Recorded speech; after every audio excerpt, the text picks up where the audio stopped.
እግዚአብሔር በተለያየ በኩል የሚናገር አምላክ ስለሆነ በመዝሙር እንደገና ደግሞ ጧትን በሰንበት ትምህርት በተለያየ እግዚአብሔር በቃሉ ስለተናገረን ክብር ለእግዚአብሔር ይሁን። በድጋሚ ሰላም እላችኋለሁ። እንደምን አላችሁ? እግዚአብሔርን እጅግ አድርገን እናመሰግናለን።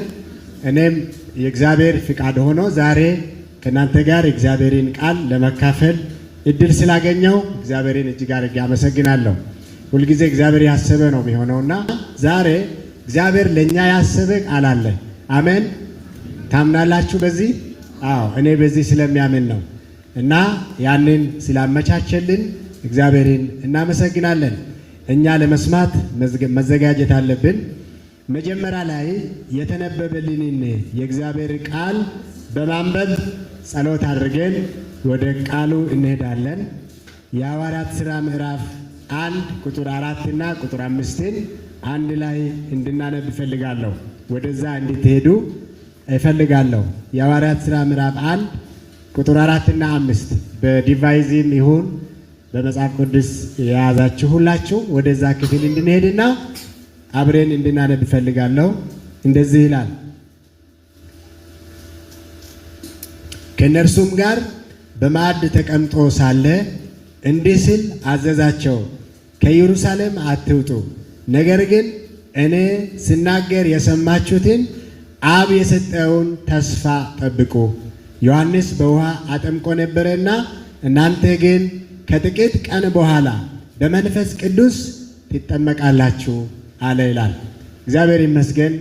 እግዚአብሔር ይህንን ቃል እንዲያስተምረን መንፈስ ቅዱስ ዛሬም እንዲሞላን ጸሎት እናደርጋለን። ከልባችን በጌታ ፊት እንቀርባለን። እንጸልይ።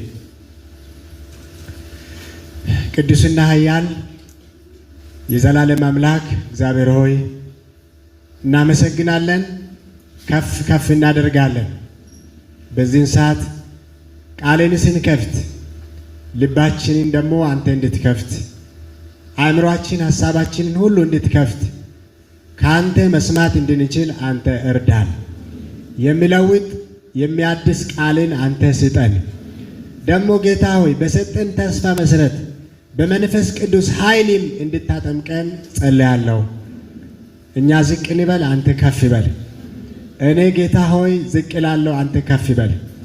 አንደበቴን አንተ ተጠቀም። የምትፈልገውን ቃል አንተ ስጠኝ። ስለ ሁሉ አመሰግናለሁ። በኢየሱስ ስም አሜን። ዛሬ ይህንን ርዕስ ለሶስተኛ ጊዜ እናያለን። ርዕሱ እንደዚህ ይላል፣ የእግዚአብሔር ተስፋ የኛ ታላቁ ፍላጎት ይላል። ክፍል 3 ነው የምናየው ዛሬ። የእግዚአብሔር ተስፋ የኛ ታላቁ ፍላጎት፣ God's promise our greatest need። ሲያነብ ያገኘሁት አንድ ሐሳብ አለ። ያ ሐሳብ ምንድነው? አንድ ነገር ሲደጋገም ወደ ውስጣችን ይገባል። የላቲኖች አባባል ይባላል። ምን ይላል? መደጋገም የትምህርት ሁሉ እናት ነው ይባላል። አስተማሪዎች ይጠቀማሉ ይሄንን። መደጋገም የትምህርት ሁሉ እናት ነው ይባላል። እግዚአብሔርም ይሄንን ዘዴ ይጠቀማል። በመጽሐፍ ቅዱስ የተደጋገሙ ብዙ ሐሳቦች አሉ። ለምሳሌ ዳንኤልን ስንወስድ ራእይን ስናይ በዳንኤል ውስጥ የተገለጹ በራእይ ደግሞ የተደጋገሙ አሉ። ለምን? እግዚአብሔር እንዲገባን የሚፈልገው ሐሳብ ደጋግሞ ይናገራል። አንድ ደግሞ እንዲህ ይላል፣ መደጋገም እውነት ከአእምሮ ወደ ልብ የሚሸጋገርበት በመጨረሻም የሕይወት ዘይቤ የሚሆንበት መንገድ ነው ይላል። እነዚህ መንገደኞችን ሲታዩቸው ከዛ ጀምሮ ከአእምሮ ጀምሮ እስከዛ እስከ ሕይወት ዘይቤ ድረስ የሚሄድ ነው። መደጋገም መደጋገም መደጋገም በሚለው መንገድ ላይ እየሄዱ ናቸው። ከአእምሮ እውነት ከአእምሮ መጀመሪያ አእምሯችን ያውቃል፣ እንገነዘባለን። ያ ግን እውነት ወደ ልባችን ካልገባ እውቀት ብቻ ከሆነ አይጠቅመውም። እንደምታዩት ስር የሰደደው ወደ ልብ ሲመጣ ነው። እናውቃለን፣ ያንን መረጃ እናገኛለን፣ እናስብበታለን። ወደ ልባችን ሲደርስ ስር ይሰዳል። ከዛ በኋላ ፍሬ ሆኖ ደግሞ ያድጋል ማለት ነው። ስለዚህ ይሄ በጣም አስፈላጊ ነው። ክፍል 1 ላይ ስናይ የነበረው ስለ መንፈስ ቅዱስ ሙላት መጸለይ ነበረ። ምናልባት ያልነበራችሁ ለዚህ ጊዜ የለኝም፣ በዛሬው ላይ ትኩረት ማድረግ ስለምፈልግ ስለ መንፈስ ቅዱስ ሙላት መጸለይ ለምን ያስፈልጋል የሚለው የተወሰኑ ነጥቦችን ወደ 5 ነጥቦችን አይተን ነበር። እነዚህ በጣም ለሕይወታችን አስፈላጊ ናቸው። እነዚህን አይተን ነበር። ሁለተኛ ክፍል ላይ ደግሞ ስለ መንፈስ ቅዱስ ባንጸልይስ ምን ይሆናል የሚለው ሐሳብ አንስተን ነበር። ስለ መንፈስ ቅዱስ እነሱንም የተወሰኑ 5 ነጥቦችን አይተን ነበር። በሥጋ መመላለስ፣ አገልግሎታችን ኃይል አልባ መሆን፣ ለኃጢአት፣ ለግራ መጋባት፣ ለፍርሃት ተጋላጭ መሆን፣ የእግዚአብሔር ልጆች መሆን አንችልም። ትልቁ ነገር ክሳራዎች ተብሎ የተገለጹት በጣም ትልቅ ነገር። አራተኛ ላይ የእግዚአብሔር ልጆች መሆን አንችልም ያለ መንፈስ ቅዱስ የሚለውን እንደገና መለኮታዊ መመሪያና መንፈሳዊ ማስተዋልን እናጣለን። ዛሬ በሶስተኛ ክፍል ላይ እግዚአብሔር እንድናይ የሰጠን መንፈስ ቅዱስ የኢየሱስ የመጀመሪያና የመጨረሻ ትኩረት የሚለውን እናያለን። ከኢየሱስ ሕይወት ጋር ተያይዞ ምን ያህል መንፈስ ቅዱስ የኢየሱስ ትኩረት እንደሆነ የእግዚአብሔር ቃል የመጽሐፍ ቅዱስ ትኩረት እንደሆነ በደንብ የምናይበት ጊዜ ይሆናል ማለት ነው እና ዓላማው ትልቁ ዓላማው የግልና የጋራ መንፈሳዊ መነቃቃት ነው። ይህንን እንፈልጋለን። በግልም በጋራም መነቃቃትን እንፈልጋለን። ታድሶን እንፈልጋለን። ውስጣችን እንዲለወጥ እንፈልጋለን። በሆነ ነገር ወደፊት ማለፍ እንፈልጋለን። በተለይ ከእግዚአብሔር ጋር ያለን ግንኙነትን ማስተካከል፣ ማሻሻል እንፈልጋለን። ለዚህ ደግሞ ዋናው መፍትሄው ምንድነው? መንፈስ ቅዱስ ነው። ኤለን ጂ ዋይት በሴሌክትድ ሜሴጅ በሚለው መጽሐፍ ሁለተኛ መጽሐፍ ገጽ 57 ላይ እንዴት ትላለች? ልክ በጴንጤቆስጤ ቀን በነበረው አይነት መንፈስ ቅዱስ ሲወርድልን ብዙ አስደናቂ ስራዎችን እንድንሰራ የሚያስችለንን መንፈሳዊ መነቃቃትን እናገኛለን ትላለች። መንፈሳዊ መነቃቃትን ብዙ አስደናቂ ስራዎችን እንድንሰራ ይህንን እንፈልጋለን። አስደናቂ ስራዎች እንዲሰሩ እንፈልጋለን። በተለይ አሁን ያለንበት ጊዜ የመጨረሻ ጊዜ ነው። በመጨረሻ ዘመን ላይ ነው ያለነው። ነገሮች ሁሉ ወደ መጨረሻ ፈጥነው እየመጡ ነው። እኛም መዘጋጀት አለብን። የእግዚአብሔር ስራ መሰራት አለበት። እውነት ለሌሎች ሁሉ መድረስ አለበት፣ በእኛ ማለት ነው። ይህንን ለማየት ይህንን ደግሞ ሁላችንም እንናፍቃለን። ያ ጊዜ እንዲመጣ እንፈልጋለን።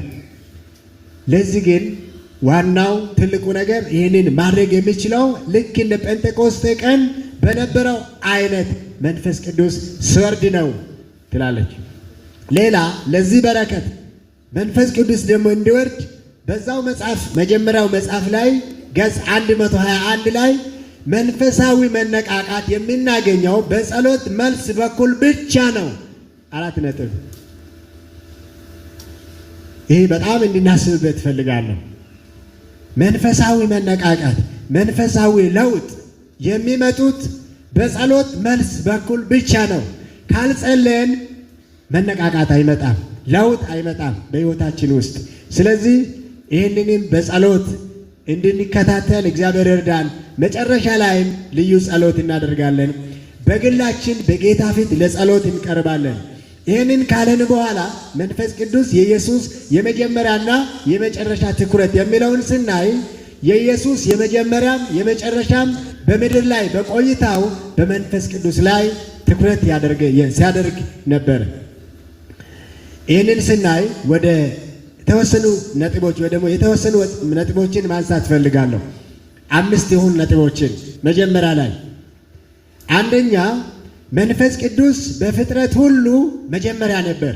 የእግዚአብሔር ቃል ይናገራል። ዘፍጥረት 1 እና 2 ላይ በመጀመሪያ እግዚአብሔር ሰማይና ምድርን ፈጠረ፣ ምድርም ባዶ ነበረች፣ አንዳችም አልነበረባትም፣ ጨለማም በጥልቁ ላይ ነበረ፣ የእግዚአብሔር መንፈስ በውሃ ላይ ሰፍኖ ነበረ ይላል። ከመጀመሪያ ጀምሮ የእግዚአብሔር መንፈስ እንደነበረ እናያለን።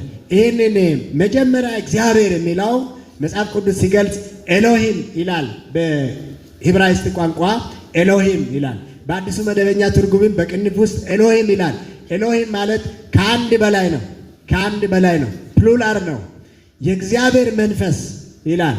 አብ፣ ወልድ፣ መንፈስ ቅዱስ በመጀመሪያ አብሮ የነበሩ እንደሆነ ያንን እንረዳለን። ዮሐንስ ደግሞ ይሄንን በመጀመሪያ ቃል ነበረ፣ ቃልም እግዚአብሔር ነበረ፣ ቃልም በእግዚአብሔር ዘንድ ነበረ፣ ቃልም እግዚአብሔር ነበረ ይልና ስለ ኢየሱስ ይናገራል። መንፈስ ቅዱስን ደግሞ እዛው ቁጥር 2 ላይ እናገኛለን። የእግዚአብሔር መንፈስ በውሃ ላይ ሰፍኖ ነበረ፣ ከቦ ነበረ ይላል። ልክ ጫጩት ማለት የዶሮ ጫጩቶቿን እንደምትሸፍነው መልክ ማለት ነው፣ እንደምታንዣብብ በዛው መልክ ነበረ ይላል። ስለዚህ መንፈስ ቅዱስ ከመጀመሪያ ጀምሮ ነበረ። ያ ብቻ አይደለም። እንደገና ወደ አዲስ ኪዳን መጀመሪያ ስንመጣ ጌታችን ኢየሱስ ክርስቶስ ከመወለዱ በፊት ማርያም ከመጸነሷ በፊት መንፈስ ቅዱስ በእሷ ላይ መጣ ይላል። መንፈስ ቅዱስ የሁሉ መጀመሪያ እንደሆነ እናያለን። ሉቃስ 1:35 ላይ መልአኩም መልሶ እንዲህ አላት፣ መንፈስ ቅዱስ በአንቺ ላይ ይመጣል፣ የልዑልም ኃይል ይጸልልሻል። ስለዚህ ደግሞ ከአንቺ የሚወለድ ቅዱስ የእግዚአብሔር ልጅ ይባላል። ማርያም ይህንን መልካም ዜና ስትሰማ ለመቀበል ከብዷት ነበር። ሁኔታው ለዛ የሚጋብዝ ስላይደለ እንዴት ይሆናል ብላ ስትጠይቅ የእግዚአብሔር መልአክ ምን አለ? መንፈስ ቅዱስ በአንቺ ላይ ይመጣል። መጀመሪያ መንፈስ ቅዱስ በእሷ ላይ መጣ። መንፈስ ቅዱስ የሁሉ መጀመሪያ ነው። ሶስተኛ ኢየሱስ ከዛም በኋላ ከተወለደም በኋላ ያደገው በመንፈስ ቅዱስ ኃይል ነው። በመንፈስ ቅዱስ ኃይል ይህንን የምናየው መጽሐፍ ቅዱሳችን ስናነብ ሉቃስ ምዕራፍ 2 ቁጥር 40 ላይ ሕፃኑም አደገ፣ ጥበብም ሞልቶበት በመንፈስ ጠነከረ፣ የእግዚአብሔርም ጸጋ በእርሱ ላይ ነበረ። ኢየሱስ በመንፈስ እንዳደገ እናያለን። ቁጥር 52 ላይ ኢየሱስም ደግሞ በጥበብና በቁመት በሞገስም በእግዚአብሔርና በሰው ፊት ያድግ ነበረ ይላል። ኢየሱስ ያድግ ነበረ። እድገቱ ሙሉ ነበረ። በቁመት ያድግ ነበረ። እንደገና ደግሞ በጥበብ ያድግ ነበረ። በሰው ፊት፣ በእግዚአብሔር ፊት በመንፈስ ያድግ ነበር። መንፈሳዊ ሕይወቱ አደገ። ያ ብቻ አይደለም፣ በሰው ፊትም አደገ ይላል። ማህበረሰባዊ ሕይወቱ ከሰው ጋር ሰላም ነበረ። ኢየሱስ ችግር አልነበረም ከማንም ጋር። ይሄ እድገታችን በደንብ ይህንን ማየት አለበት፣ ማለት መንካት አለበት እድገታችን። ስለዚህ ኢየሱስ ሲያድግ በዚህ መልክ አደገ። በምን?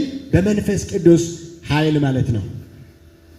አራተኛ ላይ ስናይ ኢየሱስ አገልግሎቱን ከመጀመሩ በፊትም በተጠመቀ ጊዜ እንደገና ደግሞ ሙሉ በሙሉ በመንፈስ ቅዱስ እንደተጠመቀ፣ መንፈስ ቅዱስ በሱ ላይ እንደመጣ የእግዚአብሔር ቃል ይናገራል። ተመልከቱ፣ ከመጀመሪያ ጀምሮ ኢየሱስና መንፈስ ቅዱስ አልተለያዩ። ሉቃስ 3:21 ላይ 22ን ጨምሮ ሕዝቡም ሁሉ ከተጠመቁ በኋላ ኢየሱስ ደግሞ ተጠመቀ። ሲጸልይም ሰማይ ተከፈተ፣ መንፈስ ቅዱስም በአካል መልክ እንደ ርግብ በእርሱ ላይ ወረደ ይላል። እግዚአብሔር ይመስገን። ከተጠመቀ በኋላ ከውሃ ከወጣ በኋላ ኢየሱስ ደግሞ ተጠመቀ። ሲጸልይም ሰማይ ተከፈተለት ይላል። ኢየሱስ ይጸልይ ነበረ። ከዛ በኋላ የጸሎት መልስ ሆኖ መንፈስ ቅዱስ መጣ። የሰማይ መስኮት የሚከፈተው በጸሎት ነው። እግዚአብሔር ይርዳን። ምን ያህል እንደተረዳችሁ አላውቅም። ሰማይ ተከፈተ። ኢየሱስ ምን ሲያደርግ? ሲጸልይ። ጸሎት የሰማይ መስኮትን ይከፍታል። መክፈቻ ነው፣ ቁልፍ ነው ጸሎት።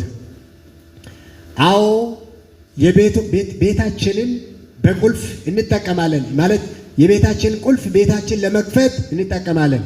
መኪና ያላችሁ በመኪና ቁልፋችሁ ያንን መኪናችሁን ለመጠቀም ትጠቀማላችሁ። ቁልፋችሁን ቁልፍ በጣም አስፈላጊ ነው። ግን ሰማይን መክፈት የሚችል ደግሞ ሌላ ቁልፍ በእያንዳንዳችን እጅ አለ። ያ ደግሞ ጸሎት ነው። ምን ያህል ያንን ቁልፍ እየተጠቀመን ነው? ምን ያህል እየተጠቀመን ነው? ይህንን እንድታስቡ ፈልጋለሁ። አምስተኛ ላይ ኢየሱስ በመንፈስ ቅዱስ ወደ ምድረ በዳ ተመራ ይላል። በመንፈስ ቅዱስ ከተጠመቀ በኋላ መንፈስ ቅዱስ በሱ ላይ ከመጣ በኋላ ወደ ምድረ በዳ ወሰደው። ማቴዎስ 4:1 ላይ ከዛም ወደ ኢየሱስ ከዲያብሎስ ይፈተን ዘንድ መንፈስ ወደ ምድረ በዳ ወሰደው ይላል። ከመወለዱ ጀምሮ ወደ አባቱ እስከሚሄድ ድረስ ኢየሱስ ሕይወቱም አገልግሎቱም ሙሉ በሙሉ የተመራው በምንድን ነው? በመንፈስ ቅዱስ ነው።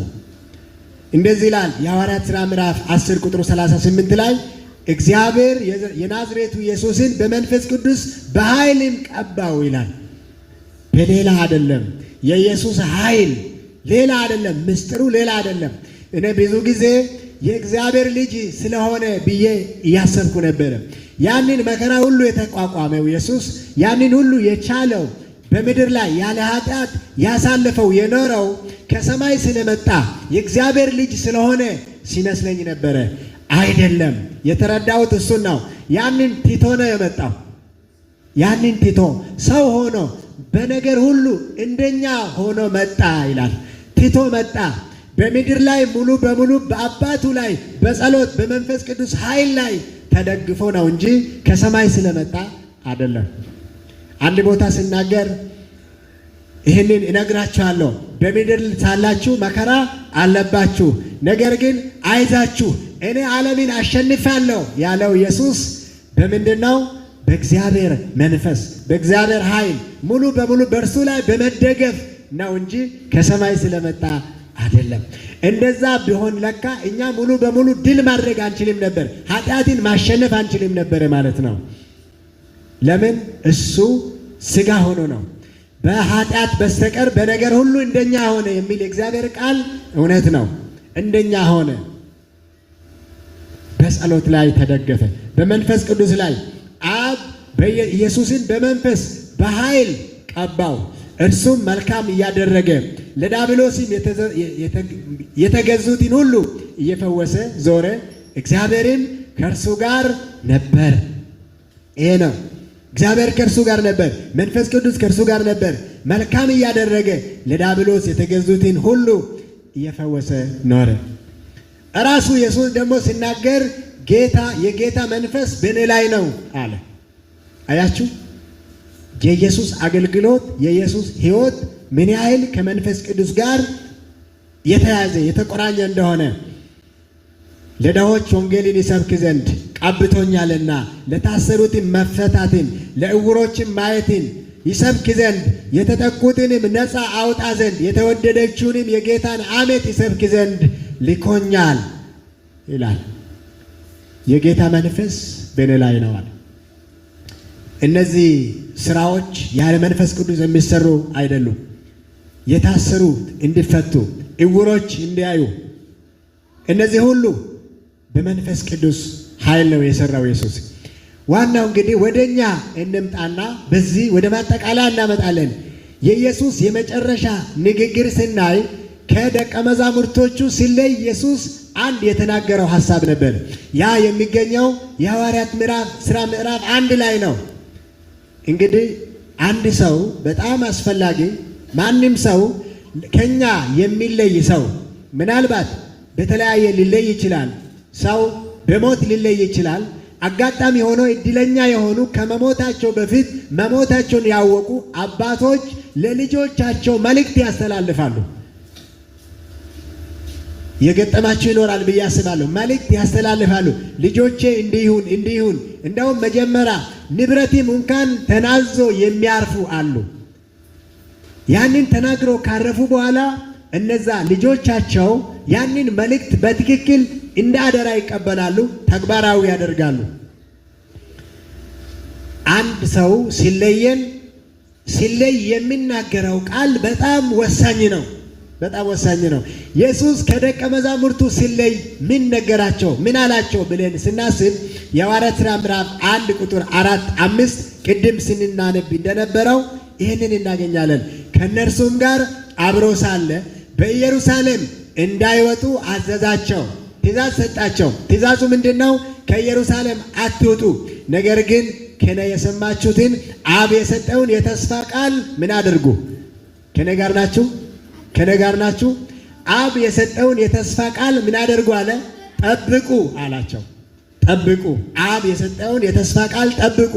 ዮሐንስ በውሃ አጥምቆ ነበረና እናንተ ግን ከጥቂት ቀን በኋላ በመንፈስ ቅዱስ ምን ትሆናላችሁ? ትጠመቃላችሁ። አሜን። ይሄ ተስፋ ነው። አብ የሰጠውን ተስፋ፣ የተስፋ ቃል፣ የእግዚአብሔር ተስፋ፣ የኛ ታላቁ ፍላጎት። ከዛ በኋላ ቁጥር 8 ላይ እንደገና ኢየሱስ ምን አለ? ነገር ግን መንፈስ ቅዱስ በእናንተ ላይ በወረደ ጊዜ ኃይልን ትቀበላላችሁ፣ በኢየሩሳሌምም በይሁዳም ሁሉ በሰማርያም እስከ ምድር ዳርም ድረስ ምስክሮቼ ትሆናላችሁ። የኢየሱስን ንግግር እነዚህን ስኒ አንደኛ ምን አላቸው? ከኢየሩሳሌም አትውጡ አላቸው። የተናገረው አረፍተ ነገሮች አብ የሰጠውን የተስፋ ቃል ጠብቁ አላቸው። እንደገና ከጥቂት ቀን በኋላ በመንፈስ ቅዱስ ትጠመቃላችሁ አላቸው። ኃይልን ትቀበላላችሁ አላቸው። ከዛ በኋላ ምስክሮቼ ትሆናላችሁ አላቸው። እነዚህ ነው የተናገረው። ቃሉ ሲናገር ይህንን ከተናገረ በኋላ እነርሱ እያዩት ከፍ ከፍ አለ፣ ዳመናም ከዓይናቸው ሰውራ ተቀበለች ይላል። ተለያቸው፣ ወደ ሰማይ ሄደ። እነዚህን ስናይ እያንዳንዳቸው ከመንፈስ ቅዱስ ጋር የሚገናኙ ናቸው። ለምሳሌ ከኢየሩሳሌም አትውጡ፣ ይሄ ማለት ለዘላለም በኢየሩሳሌም ውስጥ እንዲቆዩ አይደለም፣ መንፈስ ቅዱስ እስከሚቀበሉ ድረስ ነው። መንፈስ ቅዱስ እስከሚቀበሉ ድረስ ሉቃስ 24:49 ላይ እነሆ አባቴ የሰጠውን የተስፋ ቃል እኔ እልክላችኋለሁ። አሁንም መንፈስ ቅዱስ ተስፋ ነው። እኔ እልክላችኋለሁ፣ እናንተ ግን ከላይ ኃይል እስክትቀበሉ ድረስ በኢየሩሳሌም ከተማ ቆዩ። ከላይ ኃይል እስከምትቀበሉ ድረስ የመንፈስ ቅዱስ ኃይል እስከምትቀበሉ ድረስ በኢየሩሳሌም ቆዩ አላቸው። ሌላ ኢየሱስ ሲናገር የነበረው አብ የሰጠውን የተስፋ ቃል ምን አድርጉ? ጠብቁ። ያ የተስፋ ቃል ምንድነው? እሱም መንፈስ ቅዱስ ነው። ዮኤል ላይ ይናገራል። መንፈስን በሥጋ ለባሽ ሁሉ ላይ ምን አደርጋለሁ? አፈሳለሁ። ከጥቂት ቀን በኋላ በመንፈስ ቅዱስ ምን ታደርጋላችሁ? ትጠመቃላችሁ። ያም የመንፈስ ቅዱስ ነው። በእያንዳንዱ ነጥቦች ላይ መንፈስ ቅዱስ አለ። ኃይልን ትቀበላላችሁ። ያ ኃይል ምንም ሳይሆን የመንፈስ ቅዱስ ኃይል ነው። ምስክሮቼ ትሆናላችሁ። በምን? በመንፈስ ቅዱስ ኃይል። ይህን ነው የተናገረው። ምናልባት ወደ ኋላ መለስ ብሎ ብዙ ነገር ሊነግራቸው ይችል ነበረ። ቆይታቸውን፣ የተለያዩ ነገሮችን ሊያወራ ይችል ነበረ በዛን ጊዜ። ኢየሱስ ግን የተናገረው በጣም ለሕይወታቸው ወሳኝ የሆነውን ስለ መንፈስ ቅዱስ ነው የተናገረው። ከዛ በኋላ ደቀ መዛሙርቱ በተሰጣቸው የመንፈስ ቅዱስ ተስፋ ላይ ትኩረታቸውን አደረጉ። እነሱም የኢየሱስ ትኩረት ብቻ አይደለም፣ እነሱም ያንን አደራ ተቀበሉ። ይህንን የመንፈስ ቅዱስ ተስፋ የሚፈጸመው በጸሎት መልስ መሆኑን ስለተገነዘቡ ቅድሚያ ሰጥቶ በአንድነት በጸሎት ተስማሙ። ምን አደረጉ? በጸሎት ተስማሙ። የሐዋርያት ሥራ ምዕራፍ 1 ቁጥር 14 ላይ የእግዚአብሔር ቃል የሚናገረው ይህንን ነው። ያንን አደራ ተቀበሉ፣ ወደ ሌላ ሳይሄዱ። እነዚህ ሁሉ ከሴቶች ከኢየሱስ እናት ከማርያም ከወንድሞቹም ጋር በአንድ ልብ ሆኖ ለጸሎት ይተጉ ነበረ ይላል። ይህ ትጋት የሚለውን ቃል ይወዳል፣ በጣም ይወዳል። ይተጉ ነበረ። በምን? በአንድ ልብ ሆኖ ለጸሎት ምን ያደርጉ ነበረ? ይተጉ ነበረ። ከዛ በኋላ እግዚአብሔር ቃሉን ፈጸመላቸው። ያንን ተስፋ ላከላቸው።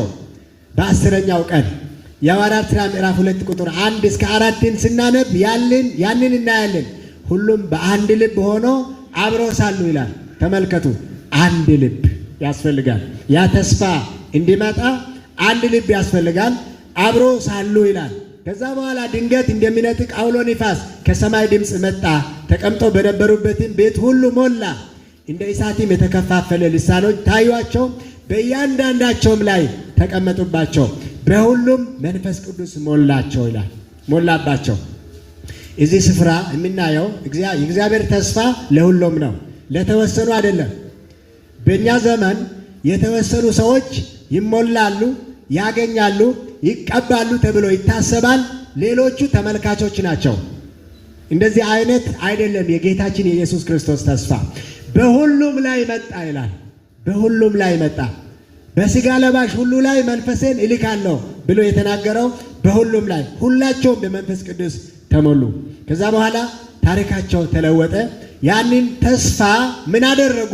ያዙ። ያንን ተስፋ ያዙ፣ ተጠባጠሙበት። ከዛ በኋላ ያንን እውነት ወደ ሌሎች ለማድረስ አደራቸውን ያንን ለማቀበል ወደ ሌሎች ሄዱ ማለት ነው። ስለዚህ መንፈስ ቅዱስ ከመጀመሪያ ጀምሮ ስናይ የፍጥረት መጀመሪያ ነበረ። የኢየሱስ ሕይወት የቤተ ክርስቲያን ማለት የአዲስ ኪዳን ቤተ ክርስቲያን የመጀመሪያ ነበረ። ያለ መንፈስ ቅዱስ የተሰራ ስራ ምንም አልነበረም። የተለወጠ ሕይወት የለም። ያለ መንፈስ ቅዱስ ሕይወት አልተለወጠም። ሌላ ስራም አልተሰራም። መጀመሪያ ነበረ። እንግዲህ የኛስ ሕይወታችን ምን ይመስላል የሚለውን እናይ። የኛስ ሕይወታችን ዛሬ ምን ይመስላል? እኛ የመጨረሻ የእግዚአብሔር ሕዝቦች ከመንፈስ ቅዱስ ጋር ያለን ግንኙነት ምን ይመስላል?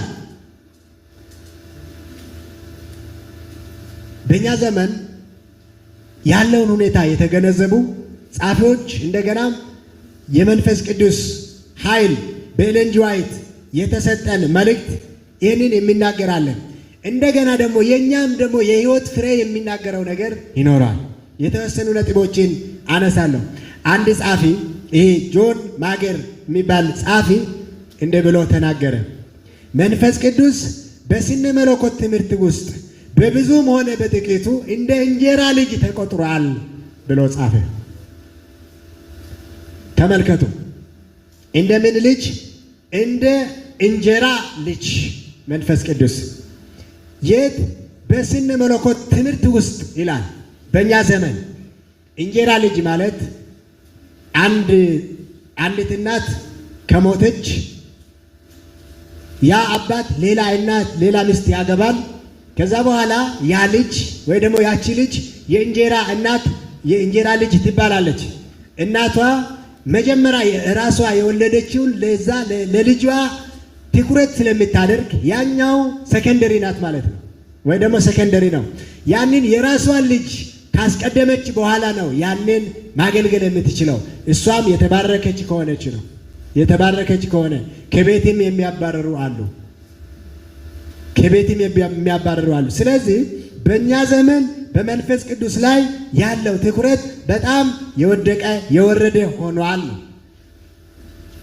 ያንን ወደ ግል ሕይወታችን ደግሞ እናመጣ። አንድ ዲ ማርቲን ደግሞ እንዲህ አለ። ሐቁን ለመናገር ትናንትናም ዛሬም በመጽሐፍ ቅዱስ ውስጥ እንደ መንፈስ ቅዱስ ችላ የተባለ ርዕስ የለም።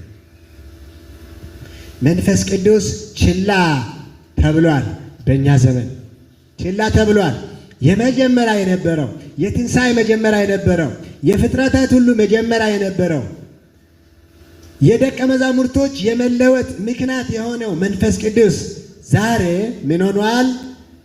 ችላ ተብሏል። በመጽሐፍ ቅዱስ ርዕስ ውስጥ እንኳን በመጽሐፍ ቅዱስ ብቻ አይደለም፣ በጸሎታችንም ውስጥ እንኳን ስለ መንፈስ ቅዱስ አልፎ አልፎ ጥቂት ነው የሚሰማው። መንፈስ ቅዱስ ያስፈልጋል። ይህ ለኢቫንጀሊካሎች እምነት ድክመት መንስኤ እንደሆነ ጥርጥር የለኝም። አንድ ሰው ደግሞ እንዲህ አለ፣ የመንፈስ ቅዱስ እጦት ከችግሮቻችን ሁሉ የከፋ ችግር ነው። የተለያዩ ችግሮች ይኖሩናል። የግል ችግር፣ የጋራ፣ የማህበረሰብ የተለያዩ ችግሮች ይኖሩናል። ከዛ ሁሉ ይላል ዋናው ትልቁ እጦታችን ችግራችን የመንፈስ ቅዱስ ችግር ነው። የመንፈስ ቅዱስ ችግር ለምን እንደተቸገረን በሚቀጥለው እናያለን። በተለይ እንደ ላዶቅያ ቤተክርስቲያን ብዙ ችግሮች አሉን። አንዱ ትልቁ ነገር ይሄ ነው፣ የመንፈስ ቅዱስ እጦት። እግዚአብሔር ከእጦት እንዲያወጣን ዛሬ እንጸልያለን። አሜን። ከእጦት እግዚአብሔር እንዲያወጣን። አንድ ጻፊ ደግሞ እንዲህ ብሎ ጻፈ፣ ቤተ ክርስቲያናችን አስደናቂ ስርዓቶችን፣ እቅዶችንና መርሃ ግብሮችን፣ ፕሮግራሞችን አውጥታ ትንቀሳቀሳለች። ይሄ እውነት ነው። ይሄ እውነት ነው። ትንቀሳቀሳለች። ነገር ግን በመንፈስ ቅዱስ እጦት ወይ ደግሞ ኪሳራ ውስጥ እንዳለን ብዙዎቻችን አገልጋዮችና መሪዎች የማንገነዘብ ከሆነ ከልማዳዊ አስመሳይ ክርስትናነት ልንላቀቅ በፍጹም አንችልም አለ። ይህ አስመሳይ ክርስትና ከልማዳዊ የለመደብን ያንን ከዛ ማውጣት የምንችለው አንድን እውነት ከተገነዘበን ነው። በመንፈስ ቅዱስ እጦት ኪሳራ ውስጥ እንዳለን የሆነ ይሄ እንደሚጎለን ስንገነዘብ ነው። አገልጋዮች፣ መሪዎች ይህንን መገንዘብ አለባቸው። ስለዚህ እነሱ ከተገነዘቡ ራሳቸው ይመለሳሉ። ህዝቡም ወደ እግዚአብሔር መንፈስ እንዲመለስ ድርሻቸውን ይወጣሉ ማለት ነው። ስለዚህ ተመልከቱ፣ ከልማድ ብዙ ነገሮቻችን ልማድ ናቸው። ለዘመናት ያልተለወጡ ብዙ ነገሮች አሉ። እነዚህን መለወጥ የሚችል ምንድነው? መንፈስ ቅዱስ ነው። ይሄም እንዲህ አለ። በአብዛኞቹ አድቬንቲስቶች የግልና የቤተ ክርስቲያን ህይወት ውስጥ መንፈስ ቅዱስ ትንሽ ሚና የሚጫወት ይመስላል። ይሄ ደግሞ ወደኛ ይመጣል። በግላችን መንፈስ ቅዱስ ትንሽ ሚና የሚጫወት ይመስላል። ነገር ግን መንፈስ ቅዱስ ለክርስቲያኖች በደስታ ለተሞላ ህይወት እንደገና ደግሞ ማራኪና ፍሬያማ ለሆነ ህይወት መሰረት ነው። ያለ ህይወት ያለ መንፈስ ቅዱስ ደስታ አይመጣም። ማራኪ ህይወት አይመጣም። ፍሬያማነት ያለ መንፈስ ቅዱስ አይሆንም። ፍሬ የሚሰጠው የእግዚአብሔር መንፈስ ነው። በፍሬያቸው ታውቃቸዋላችሁ የተባለውም ለዛ ነው። ፍሬዎቻችን ምን ይናገራሉ? የመንፈስ ፍሬ በህይወታችን ውስጥ አለ። ራሳችንን በዚህ ውስጥ እንድንመለከት ይፈልጋለሁ። ያንን ካልተገነዘበን መሪዎች ብቻ አይደለም፣ እኛም እንደ አንድ አማኝ እንደ እግዚአብሔር ልጆች በግላችን ይህንን ማሰብ ያስፈልጋል።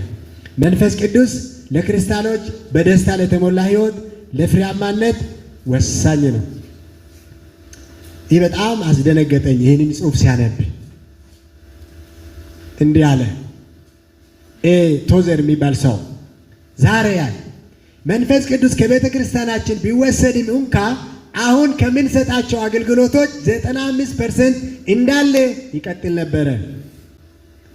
ይሄ ትረዳላችሁ? ይሄንን ነገር እንዳለ 95% መንፈስ ቅዱስ ቢወሰድ ይሄ ይቀጥላል። አሁን የምናደርገው አገልግሎት ልዩነትም ማንም አያስተውልም ይላል። ማንም ልዩነቱን አያስተውልም። ነገር ግን መንፈስ ቅዱስ ከጥንቷ ቤተ ክርስቲያን ተወስዶ ቢሆን ኑሮ ታደርግ ከነበረው አገልግሎት 95% ይቆም ነበር።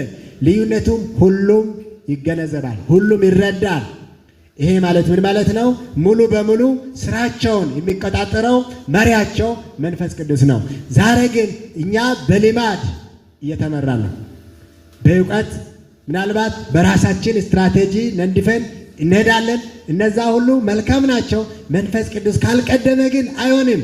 ይሄ የግል ህይወታችንን የሚነካ ነው። አንድ ሰው ደግሞ እንዲህ ብሎ ጻፈ። ያለ መንፈስ ቅዱስ ለ60 ዓመታት ከሰራ ነው የወንጌል ስራ ይልቅ ራሳቸውን ለእርሱ ቀድሰው በሰጡት ሰዎች እግዚአብሔር በ6 ወራት ውስጥ ውጤታማ ስራ ይሰራ ነበረ። ተመልከቱ። ለ60 ዓመታት ያለ መንፈስ ቅዱስ በእኛ ትግል ከሚሰራው ስራ በ6 ወራት እግዚአብሔርን ራሳቸውን ለእግዚአብሔር አሳልፈው ለሰጡ ለመንፈስ ቅዱስ በተለዩ ሰዎች በ6 ወራት ውስጥ እግዚአብሔር ይሰራ ነበር። ምን ያህል ወሰነበት እግዚአብሔር። ደቀ መዛሙርቶች ኢየሱስ ከነሱ ከተለያቸው በኋላ የቆዩት እኮ ከ10 ቀን ብቻ ነው የቆዩት። 10 ቀን ከቆዩ በኋላ በ50ኛው ቀን በአንድ ቀን አገልግሎታቸው 3000 ተመለሱ። 3000 ተመለሱ። እግዚአብሔር ብዙ ጊዜ አይወስድበትም። ብዙ ልፋቶች፣ በተለይ የወንጌል ጥረት፣ ምስክርነት እንበል ሌሎች ነገሮች በሕይወታችንም ላይ ደግሞ ያሳለፍናቸው ስንጠብቅ የነበረው ለውጥ ሳይመጣ የቀረው በምንድን ነው? በዚህ ምክንያት ነው። እግዚአብሔር መንፈሱን ከሰጠን በሱ ጊዜ አይወሰድበትም። ወደ ማጠቃለያ ሳመጣ ኤለን ጂ ዋይት እንዴት ትላለች? የዘመናት ምኞት ገጽ 671 ላይ ያለ እግዚአብሔር መንፈስ ወገኖቼ ከኔ ጋር እንድትሆኑ ፈልጋለሁ። ይሄ የእግዚአብሔር ቃል ነው፣ የእግዚአብሔር ሐሳብ ነው። ለኛ እግዚአብሔር የላከ መልእክት ነው። ያለ እግዚአብሔር መንፈስ የቃሉ ዕውቀት ምንም ጥቅም የለውም። ያለ እግዚአብሔር መንፈስ የቃሉ ዕውቀት ያስፈልጋል። ነገር ግን ከመንፈስ ቅዱስ ኃይል ጋር አንድ ሲሆን ነው። በቅዱስ መንፈስ ያልተደገፈ የእውነት ቲዮሪ ወይ ደግሞ መሰረተ ሐሳብ ነፍስን ሊያነቃቃት ወይም ደግሞ ልብን ሊቀድስ አይችልም። ነፍስን ሊያነቃቃ አይችልም። መነቃቃትን አያመጣም። የእግዚአብሔር መንፈስ የሌለው አንድ ሰው የመጽሐፍ ቅዱስ ትእዛዛትን ተስፋውን ጠንቅቆ ያውቅ ይሆናል። ነገር ግን የእግዚአብሔር መንፈስ እውነቱን ወደ ልብ ካላስገባው በስተቀር ባህሪው አይለወጥም። የባህሪ ለውጥ አይመጣም ያለ መንፈስ ቅዱስ ኃይል። ብቸኛው ደግሞ ይዘን ሰማይ የምንሄደው ባህሪያችን ነው። ባህሪው ያልተለወጠ ሰው ሰማይ አይሄድም። ባህሪያችንን ደግሞ ለመለወጥ ኃይል ያለው መንፈስ ቅዱስ ነው። ቅድሚያ ያለው መንፈስ ቅዱስ በሕይወታችን ቅድሚያ አለው። ሌላ ክርስቶስ የመንፈስ ቅዱስን ስጦታ ለቤተ ክርስቲያኒቱ ተስፋ ሰጥቷል። ይህ ተስፋ ነው። ነገር ግን እንደ ማንኛውም ተስፋ ሁሉ እርሱም የተሰጠው በመስፈርቶች በሁኔታዎች ላይ ተመስርቶ ነው። አሁንም ይህንን እንድንገነዘብ እፈልጋለሁ። የእግዚአብሔር ተስፋ በሁኔታዎች ላይ የተመሰረተ ነው። ሁኔታዎች በጣም አስፈላጊ ናቸው። እግዚአብሔር የሰጠው ተስፋ እግዚአብሔር መስጠት በፈለገው መንገድ ካልሆነ በስተቀር ሊፈጸም አይችልም። እግዚአብሔር ስለተናገረ ብቻ አይሆንም። መስፈርቶች አሉ። መንፈስ ቅዱስ የሚሰጠው በትህትናና እግዚአብሔርን ለሚጠብቁ እርሱን ለማወቅና ጸጋውን ለማግኘት ለሚተጉ ብቻ ነው። ትጋት ያስፈልጋል። የደቀ መዛሙርቶች ትጋት በጸሎት በአንድ ልብ ይተጉ ነበረ እንዳለው ዛሬም ትጋት ያስፈልጋል። እግዚአብሔርን ለማወቅ ለመዘጋጀት፣ ለመለወጥ ያንን መንፈስ ጋር ቀጥታ ለመገናኘት ያንን የሚተጉ ሰዎች መንፈሱን ያገኛሉ። ከዚህ ውጪ ቤተ ክርስቲያን መጥተን ብቻ ለመመለስ ከሆነ ሰንበት ብቻ ከሆነ አምልኳችን ያንን ማግኘት አንችልም። በግላችን የዚህ ጉጉት ከሌለን አይሆንም። እግዚአብሔር ይርዳን ወገኖቼ። ደቀ መዛሙርቱ በጸሎት በአንድነት ባሉበት ጊዜ መንፈስ ቅዱስ ፈሰሰላቸው። በአንድነት ነበሩ። በዛን ጊዜ መንፈስ ቅዱስ የፈሰሰላቸው የመጣላቸው በጸሎት በአንድነት ባሉበት ጊዜ ነበረ። እኛም በጸሎት በአንድ ልብ በመጽናት በእግዚአብሔር ፊት በረከቱን አጥብቀን የሚለምን ከሆነ እርሱ መንፈስ ቅዱሱን በበዛ መጠን ይልክልናል። ለኛ የተገባው ተስፋ ደግሞ ያንን የሚበልጥ ነው። ከዛ በላይ ነው። ለምን? ስራው የሚያልቅበት ስለሆነ ያ በዛን ጊዜ የሚጀምርበት ጊዜ ነው። ሲያልቅ ግን መንፈሱ ከዛ በላይ በኃይል ያስፈልጋል። ስለዚህ እኛም ምን እናደርግ ይላል? በጸሎት በአንድ ልብ በመጽናት በእግዚአብሔር ፊት በረከቱን እንጠብቅ፣ እንለምን፣ እንጠይቅ። አንጠይቅም። ብዙ ጊዜ አንጠይቅም። መጠየቅ ያስፈልጋል። በእግዚአብሔር ፊት መቅረብ ያስፈልጋል። በአንድነት ቀረቡ። ያንን ፈጽምልን አሉ። አሁን ከመቼውም በላይ እግዚአብሔርን የምንገዳደርበት ጊዜ መንፈስ ቅዱሱን እንዲሰጠን ኃይሉን እንዲሰጠን ጊዜው አሁን ነው። ያንን ማድረግ እንድንችል እግዚአብሔር በጸጋው ይርዳን። ወገኖች ሆይ እግዚአብሔር እየተናገረ ነው። መፈለግ፣ መንፈሱን ማስቀደም፣ በሕይወታችን መንፈስ ቅዱስ እንዲመራ፣ አገልግሎታችን መንፈስ ቅዱስ እንዲመራ፣ ኃይሉ እንዲመጣልን በእግዚአብሔር ፊት መቅረብ። እግዚአብሔር ይርዳን። ጸሎት አድርገን እንጨርሳለን። ዛሬም የእግዚአብሔር ተስፋ ሊፈጸም ይችላል። አሁንም ከልባቸው እግዚአብሔርን የሚፈልጉት ያንን ኃይል ሊያገኙ ይችላሉ። በጌታ ፊት እንድንበረከክ እፈልጋለሁ።